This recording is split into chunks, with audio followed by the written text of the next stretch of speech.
नमस्कार दोस्तों, महरिया क्लासेस के YouTube चैनल पर मैं योगेश महरिया एक बार पुनः आपका हार्दिक अभिनंदन करता हूं। तो देखिए दोस्तों, भारतीय संविधान की संपूर्ण श्रृंखला में आज हम जिस टॉपिक के बारे में बात करने वाले हैं वो है अनुसूची 11। जी हां, अनुसूची 11। भारतीय संविधान की 10 अनुसूचियां अब तक हम पढ़ चुके हैं। अनुसूची 1 संघराज्य क्षेत्र, अनुसूची 2 वेतन, अनुसूची 3 शपथ, अनुसूची 4 राज्यसभा की सीटों का आवंटन, अनुसूची 5 अनुसूचित क्षेत्रों के प्रशासन के संबंध में उपबंध या प्रावधान, यानी कि अनुसूची 5 के अंतर्गत कितने राज्यों के अंदर अनुसूचित क्षेत्र हैं। 10 राज्यों के अंदर अनुसूचित क्षेत्र हमने पढ़े थे। कौन कौन सा था? हिमाचल प्रदेश, राजस्थान, गुजरात, महाराष्ट्र। इसके बाद में हमने बात की मध्य प्रदेश, छत्तीसगढ़, झारखंड, उड़ीसा और तेलंगाना और आंध्र प्रदेश। टोटल 10 आपके हो गए। इसके बाद में हमने बात की थी अनुसूची 6, यानी कि जो जनजातीय क्षेत्र हैं असम, मिजोरम, मेघालय, त्रिपुरा, जो 4 राज्य थे, उनके संदर्भ में हमने पढ़ा कि उनके प्रशासन और नियंत्रण के संबंध में जो प्रावधान किए गए हैं वो हमारे भारतीय संविधान की अनुसूची 6 में किए गए हैं।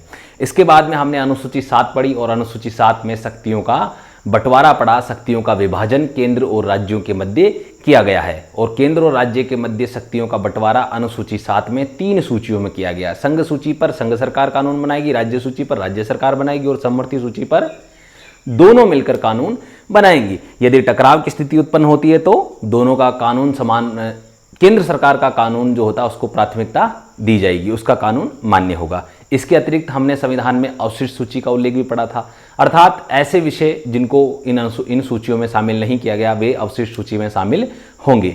अब हम बात करें, इसके बाद में आपने अनुसूची 8 में भाषाएं पढ़ी। तो अनुसूची 8 में भाषाएं कितनी थी? मान्यता प्राप्त भाषाएं वर्तमान में 22 हैं। मूल संविधान में कितनी थी? तो मूल संविधान में हम बात करें केवल 14 भाषाएं थी, यानी कि कितनी नई जोड़ी गई? 8 नई। कौन कौन सी जुड़ी? देखिए, सिंधी, कोंकणी, मणिपुरी, नेपाली। इसके बाद में बोडो मैस हमने ट्रिक याद की थी। बोडो मैस यानी कि बोडो, डोगरी, मैथिली और संथाली। तो आपकी ये 4 भाषाएं अंतिम हो गई। और इसके बाद में हमने बात की अनुसूची 9, जिसमें था भूमि सुधार कानून और जमींदारी प्रथा का उन्मूलन, जो कि हमारे लिए काफ़ी महत्वपूर्ण अनुसूची थी। क्यों? क्योंकि प्रथम संविधान संशोधन 1951 के द्वारा इसे संविधान में जोड़ा गया था। और ये इसलिए महत्वपूर्ण है क्योंकि वर्तमान में आपको पता है आरक्षण को 9वीं अनुसूची में जोड़ने को लेकर चर्चा है। सभी राजनीतिक दलों द्वारा इस संदर्भ में मांग की जा रही है। तो 9वीं अनुसूची में, मूल अनुसूची में जो हमारी जिस अनुसूची स्थापित हुई थी उस समय 13 कानून थे। वर्तमान में कितने हैं? 284 कानून इसके अंदर विद्यमान हैं। साथ ही 69% जो तमिलनाडु को आरक्षण दिया गया है उसका प्रावधान भी इसमें किया गया है दोस्तों। अब हमने बात की इसके बाद में अनुसूची 10। अनुसूची 10 दल बदल से संबंधित थी और ये भी आपको पता है मूल संविधान में नहीं थी, संविधान संशोधन द्वारा जोड़ी गई। तब ये 52वां संविधान संशोधन 1985 के द्वारा दल बदल कानून जोड़ा गया। तत्कालीन राजीव गांधी सरकार द्वारा इस कानून को बनाया गया था। ठीक है, तो हम बात करें उसमें दल बदल, यानी कि एक दल से, एक राजनीतिक पार्टी से दूसरी राजनीतिक पार्टी में यदि कोई व्यक्ति जाता है तो उसके कुछ प्रावधान होंगे, उनको उसमें निर्धारण किया गया है। यानी कि दल बदल कानून कब लागू नहीं होगा? जब किसी राजनीतिक पार्टी के 2/3 व्यक्ति कम से कम किसी अन्य पार्टी में शामिल हो जाते हैं तो उन पर दल बदल कानून लागू नहीं होगा। ठीक है, और दल बदल हुआ है या नहीं हुआ है इस पर अंतिम निर्णय कौन करेगा? सदन का अध्यक्ष करेगा। इसके बाद में अब आज हम बात करने वाले हैं अनुसूची 11 की। तो आपने 2 मिनट में, 3 मिनट में सारा रिवीजन कर लिया दोस्तों। देखिए दोस्तों, इसीलिए पहले किसी भी विषय वस्तु को थोड़ा डिस्क्रिप्शन में पढ़ना चाहिए, उसके बाद में आपको याद करने में कभी दिक्कत नहीं होगी। ठीक है, तो आइए आज हम शुरू करते हैं अनुसूची 11। देखिए, अनुसूची 11 पंचायती राज से संबंधित है, यानी कि पंचायती राज संस्थाओं को जो विषय सौंपे गए हैं उन विषयों से संबंधित है। तो पंचायती राज संस्थाओं को अनुसूची 11 में 29 विषय सौंपे गए। हम बात करें पंचायती राज संस्थाओं को जो विषय सौंपे गए हैं उनका उल्लेख अनुसूची 11 में किया गया है और अनुसूची 11 में वर्तमान में 29 विषयों का उल्लेख किया गया है। और अनुसूची 11 का संबंध आपका अनुच्छेद 243(6) से है। 243(6) या इसको आप कह सकते हैं 243(G) से है। ठीक है दोस्तों, देखिए हिंदी में हम जब लिखते हैं तो आपको पता है 243(6) होगा और इंग्लिश में लिखते हैं तो 243(G) होगा। मैंने आपको पहले भी कहा है कि हमारा मूल संविधान इंग्लिश में लिखा गया है, फिर इसको हिंदी में अनुवाद किया गया है। तो यदि आप जैसे बात करोगे कै, ख, ग, घ, न, च, छ, तो इसके सामने जब आप लिखोगे तो ABCDEFG इस प्रकार से ये आपको मिलेगा। तो यदि एग्जाम में आपको हिंदी वाला पता है और इंग्लिश वाला उसने दे दिया एग्जाम में, एग्जामिनर कई बार ऐसा करता है कि हिंदी वाला नहीं लिखकर इंग्लिश वाला पूछ लेता है और इंग्लिश वाला नहीं देकर कई बार हिंदी वाला पूछ लेता है। तो आपको दोनों में से जो भी याद है तो आप इस तरीके से पता कर सकते हैं कि टोटल कितने हैं। तो टोटल हम इस प्रकार से याद करेंगे तो आपको पता है 26 अंग्रेजी वर्णमाला में कितने अक्षर होते हैं 26। तो मूल संविधान किस में लिखा गया है इंग्लिश में, यानी कि ए से लेके जेड तक आप जब अंग्रेजी वर्णमाला लिखेंगे तो इस प्रकार होगा और हिंदी लिखेंगे तो कहां तक आएगा, अंतिम आपका ये तक आएगा। तो आपको यहां पे ध्यान रखना है अंतिम क्या आएगा ये, क्योंकि 26वें नंबर पर वर्णमाला के अंदर ये आता है। तो आपको यहां ध्यान रखना है, इससे आपके कंसेप्ट क्लियर हो जाएंगे, आपको यहां कंफ्यूजन नहीं होगा किसी प्रकार का एग्जाम ड्यूरेशन में कि भाई आपको कंफ्यूज हो गया कि साहब मैं तो ये पढ़ के आ गया और अब मुझे क्या करना चाहिए। तो आपको वहां बिल्कुल भी घबराने की आवश्यकता नहीं है दोस्तों। अब देखिए आगे, अब इसमें जो 29 विषय सौंपे गए हैं आपसे मुख्य रूप से 2 ही सवाल पूछे जाते हैं।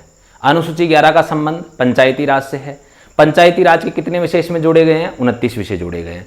अनुच्छेद 243(6) क्या कहता है या जी क्या कहता है। देखो दोस्तों, यहां अनुच्छेद 243(G) में यदि हम भारतीय संविधान में बात करें तो वहां साफ साफ लिखा गया है कि इन 29 विषयों को, इन 29 विषयों में से कितने विषय पंचायती राज संस्थाओं को सौंपे जाएंगे ये उस संबंधित राज्य की विधानमंडल की इच्छा पर निर्भर करता है।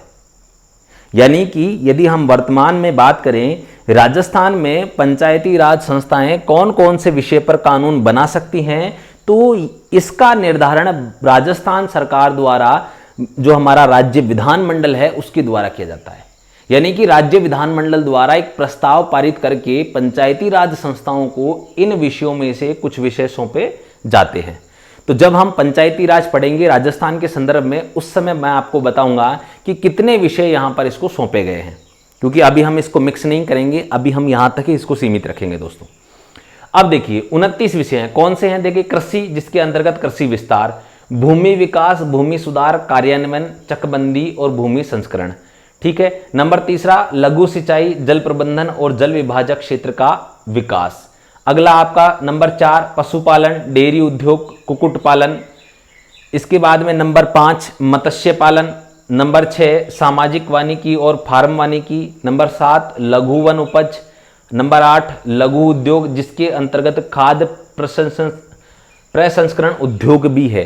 इसका अर्थ ये हुआ दोस्तों, आप जैसे मान लीजिए ऊपर वाले हैं आपको नहीं समझ में आया, लेकिन ये खाद्य जो प्रसंस्करण उद्योग है, इसका अर्थात ये आपने देखा होगा महिलाएं अचार बनाती रहती हैं, महिलाएं पापड़ बनाती रहती हैं। तो इस प्रकार का जो विषय है वो ग्राम पंचायत या पंचायती राज को सौंपा जा सकता है, जिससे संबंधित पंचायत के क्षेत्र में जो पंचायत है वो इस प्रकार का कार्य करवा सकती है, लोगों को कह सकती है कि भाई आप जो है अचार वगैरह ये सारी चीज करें। तो ग्राम पंचायत इसके विपणन की, यानी कि मार्केट में इसको बेचने की, और जो जितनी प्रक्रियाएं हैं इस पर कुछ टैक्स वगैरह जो निर्धारण करने की, सारी प्रक्रियाएं जो कौन निर्धारित करेगा, पंचायत निर्धारित कर सकती है। इसी प्रकार सभी ऊपर, कृषि के ऊपर भी वो अपना कार्य कर सकती है।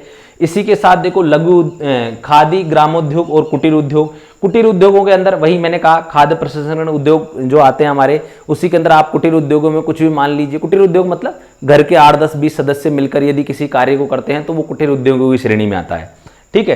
तो कोई भी ऐसा काम, तो उसके ऊपर भी, जैसे ग्रामीण आवासन, यानी कि ग्रामीण क्षेत्रों में मकान बनाने का काम आप करें। पेयजल, आपने देखा होगा कि आपके गांव में यदि पानी का संकट होता है तो सरपंच के द्वारा इस प्रकार की व्यवस्था की जाती है, या तो आप टैंकर उपलब्ध करवाया जाता है, या आपका जो है ट्यूबवेल वगैरह, हेडपंप वगैरह, ये सारी चीजें आपको वहां अवेलेबल करवाई जाती है, जिससे कि गांव के सभी व्यक्तियों को पीने का पानी मिल सके। इसके बाद में हम बात करें ईंधन, चारा, तो आपको पता है कि ये भी जो चारागाह भूमि जो होती है पंचायत के अधीन होती है, उस पे आपको पता है कि एक तो जो पशु चारण करते हैं वो भी होता है। अब जैसे मान लो किसी क्षेत्र विशेष में जंगल वगैरह, अगर हमारी बात करें शेखावाटी में, तो शेखावाटी में क्या होता है कि ये जो चारागाह भूमि जो होती है, ईंधन चारा जो होता है एक तरीके से, हमारे यहाँ पर अभी जो सर्दियों के मौसम में और ये मौसम आता है इससे पहले पेड़ों की छंगाई की जाती है। तो ऊपर से जो इन डालियाँ ऊपर से इसको जो है काट लेते हैं, पेड़ पूरा रह जाता है, तो वो एक ईंधन चारे के रूप में भी पंचायत किसी भी व्यक्ति को सैंक्शन कर सकती है कि भाई आप जो है इतने रुपए जमा कराइए और इनके पेड़ों के ऊपर से छंगाई कर दीजिए। इससे क्या होता है दोस्तों, कभी कभार आंधी तूफान आता है तो वो पेड़ टूटता नहीं है। ठीक है, तो इस प्रकार की जो है वो हमारी क्या है, ये पंचायत के अधीन होती है सभी चीज़ें। और अभी ये काम हमारे यहाँ चल भी रहा है अभी इस समय शेखावाटी में। तो अभी देखिए इसके बाद में हम बात करें सड़कें, पुलियाँ, पुल, फेरी, जलमार्ग और अन्य। ठीक है, यानी कि सड़कें, आपने सबसे पहला ही सिंपल सा आपने देखा हो, ग्राम पंचायत में सड़कों का निर्माण किया जाता है। यानी कि जो हमारी ग्राम पंचायत है उसमें जो गलियां होती है अंदर, उसमें पहले कच्चे थे, अभी आप सीसी निर्माण किया जा रहा है। आपको पता है सरकार विभिन्न योजनाएं लेकर आ रही है जिसके माध्यम से खुरंचा जिसको हम कहते हैं उसका निर्माण किया जा रहा है। तो ग्रामीण क्षेत्र में जो ग्राम पंचायत है उसके क्षेत्र में जो सड़कें हैं, जो मतलब घर घर जो जाती हैं, एक तरीके से हम बात करें गलियों में हैं, उनका निर्माण करना ग्राम पंचायत की जिम्मेदारी होगी। इसी के साथ दोस्तों देखो ग्रामीण विद्युतीकरण, ये भी वही है कि गांव के लिए विद्युत की व्यवस्था करना। और जैसे इसी के साथ अपारंपरिक ऊर्जा स्रोत, तो आप अपारंपरिक ऊर्जा स्रोतों की यदि बात करेंगे तो मैं आपको ये बता दूं कि आपने देखा होगा कई बार ग्राम पंचायत में या बाहर आपको पता है सोलर पैनल लगे हुए हैं, यानी कि सूर्य से जो ऊर्जा आती है उसको सोलर सिस्टम के माध्यम से लाइट रात को जलती रहती है। तो इस प्रकार के जो है कार्य भी वो कौन करेगा, ग्राम पंचायत अपने गांव में इस प्रकार जो है लाइट की व्यवस्था करेगी। गरीबी उन्मूलन कार्यक्रम, यानी कि गांव में जिस प्रकार से हमारे यहाँ जो गरीबी है उसका उन्मूलन करने के लिए जो ग्राम पंचायत कुछ कार्यक्रम चला सकती है, रोजगार प्रदान कर सकती है। ठीक है, जैसे आपको पता आपने नरेगा सुना होगा, ठीक है, तो जो नरेगा चलता है उसमें ग्राम पंचायत की बहुत अहम भूमिका होती है, आपको ज्ञात हो तो वो एक गरीबी उन्मूलन कार्यक्रम, ये रोजगार प्रदान करने वाला कार्यक्रम है जिससे लोगों को साल में रोजगार मिलता है, जिससे जीवन यापन करने में आसानी होती है। शिक्षा प्राथमिक व माध्यमिक, आपको पता है जो हमारे यहाँ प्राथमिक शिक्षा है वो पंचायती राज के अधीन है। आपको मैं बात ज्ञात हो तो मैं बता दूं, जो हमारे यहाँ प्राथमिक शिक्षा है, प्राथमिक जो विद्यालय हैं, पहली से लेकर 5वीं तक के जो विद्यालय होते हैं उन्हें हम प्राथमिक विद्यालय के नाम से जानते हैं। ठीक है, अब इसके बाद में बात करें माध्यमिक विद्यालय, 10वीं तक के विद्यालय होते हैं। अब देखिए तकनीकी प्रशिक्षण और व्यावसायिक शिक्षा, ठीक है, अभी इस बारे में हमारे यहाँ इतना स्पेशल राजस्थान में कुछ दिया नहीं गया है, ना ही वे विषय सौंपे गए हैं। हालांकि अगर आप इसको सामान्य भाषा में समझें, तकनीकी प्रशिक्षण यानी कि पॉलिटेक्निक और व्यावसायिक शिक्षा यानी कि ITI वगैरह जो की जाती है, मैं आपको बता दूं, तो उसके माध्यम से व्यक्ति को रोजगार मिलने में आसानी होती है, क्योंकि वो एक कुशल श्रमिक की श्रेणी में आ जाता है जिससे उस संसाधनों के बारे में पूर्ण ज्ञान होता है। प्रौढ़ और अनौपचारिक शिक्षा, प्रौढ़ यानी कि जो हमारे बुजुर्ग जो लोग हैं उनको शिक्षित करने का कार्य भी ग्राम पंचायत के द्वारा किया जा सकता है। समझ में आ रहा है दोस्तों। इसके बाद में हम बात करें, देखो ये सभी जो है पंचायती राज संस्थाओं का मतलब ये नहीं है कि सिर्फ ग्राम पंचायत को सौंपे जाएंगे। हमारे यहाँ त्रिस्तरीय पंचायती राज व्यवस्था है। सबसे ऊपर जिला परिषद होती है, फिर उसके बाद में हम बात करें तो आपका जो है पंचायत समिति होती है हमारे यहाँ पर, फिर ग्राम पंचायत आती है। ठीक है, और नीचे से देखो तो पहले ग्राम पंचायत, फिर पंचायत समिति, फिर जिला परिषद, यानी कि तीनों संस्थाओं को ये काम सौंपे जाते हैं। ठीक है, ये विषय सौंपे जाएंगे जिस पर वो कानून निर्माण कर सकती है, उनका क्रियान्वयन कर सकती है। अब देखिए इसी प्रकार पुस्तकालय यानी कि ग्रामीण क्षेत्र में, गांव में, या हम कहें लाइब्रेरी बनाई जा सकती है, पंचायत समिति स्तर पर बनाई जा सकती है। सांस्कृतिक कार्यकलाप गांव में होते ही हैं। बाजार व मेले, हाँ देखो सबसे महत्वपूर्ण चीज जो आप आसानी से समझ सकते हैं, बाजार व मेले। आपको बताया आपके यहाँ पर हाट बाजार का आयोजन किया जाता है। हाड़ौती में देख लो, विशेषकर वहाँ पे हाट बाजार का आयोजन होता है, यानी कि 7 दिन में एक दिन एक हाट बाजार लगता है। तो उसमें क्या होता है दोस्तों, जब किसी गांव में हाट बाजार लगता है तो उस समय ग्राम पंचायत का एक व्यक्ति आता है और सबसे कुछ शुल्क लेकर जाता है। यानी कि वो हाट बाजार आयोजन करवाने का भी वहाँ कुछ शुल्क निर्धारण किया जाता है, क्योंकि आपने कुछ समय के लिए पंचायत की वो जगह या भूमि ऑक्यूपाइड की अपने व्यवसाय के लिए। तो ग्रामीण क्षेत्र के जो बच्चे हैं जो समझते हैं वो इस बात को आसानी से समझ पा रहे होंगे। ठीक है, इसी प्रकार मेले, देखिए मेले गांव में जब भी किसी मेले का आयोजन किया जाता है तो उसके लिए भी झूले वगैरह ये लोग लगाते हैं, तो इनसे भी शुल्क लिया जाता है। जब हम आगे हम जो है अनुसूची 12 पढ़ेंगे नगरीय सुशासन, तो उसमें भी आप देखेंगे वहाँ पे भी मेले वह हैं, तो जैसे वहाँ पे भी इस प्रकार की जो चीज़ें हैं उनसे शुल्क वगैरह लिया जाता है। अब हम आगे बात करें स्वास्थ्य व स्वच्छता प्राथमिक स्वास्थ्य केंद्र। आपको पता है गाँव में जो अच्छे गाँव होते हैं तो वहाँ पर, अच्छे गाँव का मतलब जो जिसकी जनसंख्या ज़्यादा होती है, तो उस संदर्भ में वहाँ पर जो है प्राथमिक स्वास्थ्य केंद्र का प्रावधान होता है, तो वहाँ पर प्राथमिक स्वास्थ्य केंद्र की स्थापना की जाती है। परिवार कल्याण आप सब लोग समझते हैं, महिला बाल विकास यानी कि महिलाओं और बच्चों से संबंधित योजनाओं का क्रियाकलाप करना, जैसे आंगनबाड़ी योजनाएं होगी, आंगनबाड़ी हमारे यहाँ चलता है। इस प्रकार से इसके आंगनबाड़ी के माध्यम से आपको पता है आयरन की गोलियाँ, विटामिन की गोलियाँ, ये गोलियाँ जो है महिलाओं और गर्भवती बच्चों को दी जाती है, कैल्शियम की गोलियाँ। तो ये कार्यक्रम जो होता है इन संस्थाओं के द्वारा संचालित किए जा सकते हैं, किए जाते रहे हैं। समाज कल्याण विकलांगों व मानसिक रूप से, समाज कल्याण के अंतर्गत विकलांग व मानसिक रूप से जो अस्वस्थ व्यक्ति होते हैं उनका, यानी कि पंचायत ऐसी व्यवस्था करेगी कि जो हमारे यहाँ पर जो है विकलांग और मानसिक रूप से विकृत व्यक्ति हैं उनके लिए या तो कुछ रेजिडेंस की व्यवस्था करे, विकलांग लोगों के लिए जैसे चढ़ने में कहीं दिक्कत होती है तो वो रैंप वगैरह बनाया जाए जिससे उनको चढ़ने उतरने में आसानी हो। इस प्रकार के सरकार जो है संस्थाएं कार्य कर सकती है और इनके कल्याण के लिए भी विभिन्न योजनाएं संचालित कर सकती है। दुर्बल वर्गों का और विशेषतः SC ST का कल्याण, यानी कि अगर भी हमारे ग्राम पंचायत या हमारी जो पंचायती राज संस्थाओं के अंतर्गत ये जो वर्ग आते हैं दुर्बल वर्ग यानी कि कमजोर, जैसे BPL हो गया, आपको पता है बिफोर प्यूबर्टी लाइन, यानी कि इनको जो BPL के अंतर्गत जो लोग आते हैं उनको आपको पता है सरकार विशेष प्रकार की जो होती है सुविधाएं देती हैं, खाद्यान्न, अन्न, धान वगैरह, सब्सिडी वगैरह, पेंशन वगैरह, बहुत सारी चीज़ें यहाँ पर आपको सरकार जो है प्रोवाइड करवाती है। आप भी ये चीज़ जानते हैं। अब देखिए सार्वजनिक वितरण प्रणाली, हमारे यहाँ है सही उचित मूल्य की दुकानें। सार्वजनिक वितरण प्रणाली आप सबको पता है, गेहूं आपको जो है भी हर महीने परिवार के हिसाब से, सदस्यों के हिसाब से जो है सरकार आपको आवंटित करती है।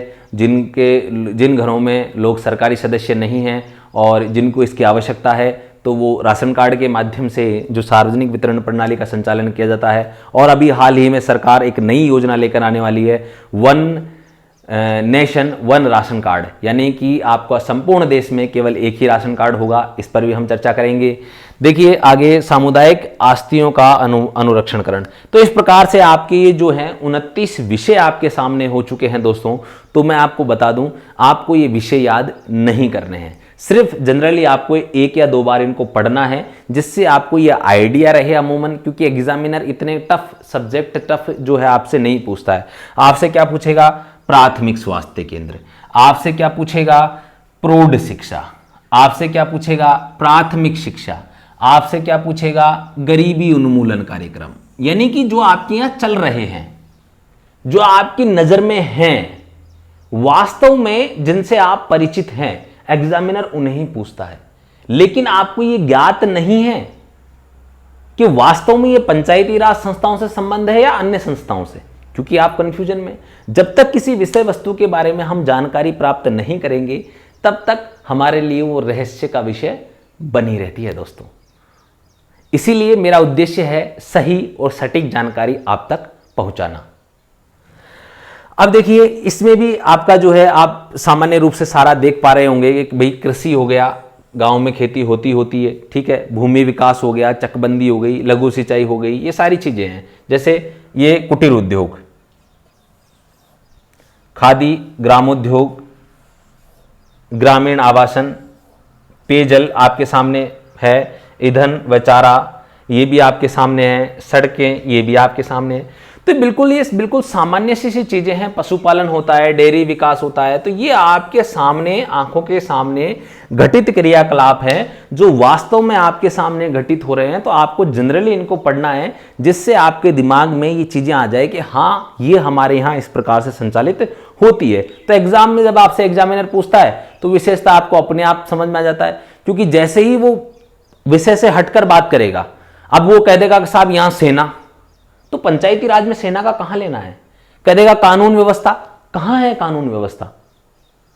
समझ रहे हैं आप? यानी कि वो जो 7वीं अनुसूची में जो हमारी संघ सूची, राज्य सूची, समवर्ती सूची है, वहां से वो कुछ विषय उठा के लाएगा। जनगणना, परिवार नियोजन, यहां परिवार कल्याण है और वहां क्या है? परिवार नियोजन। ये देखिए दोस्तों, परिवार कल्याण। जनसंख्या, जनसंख्या भी कहीं नहीं है इसमें। तो आप समझ रहे हैं मैं क्या कहना चाह रहा हूं? अर्थात वो आपसे कंपैरेटिव करके सवाल पूछता है। तो आपको जनरल चीजें हैं, थोड़ा सा 1-2 बार आप इसको पढ़ेंगे, दिमाग में से निकल जाएगा, गो थ्रू हो जाएगा, तो आप इसके सही और सटीक आंसर दे पाएंगे। इसी के साथ आज के जो है हम इस सेशन की जो है समाप्ति करते हैं। जय हिंद, जय भारत।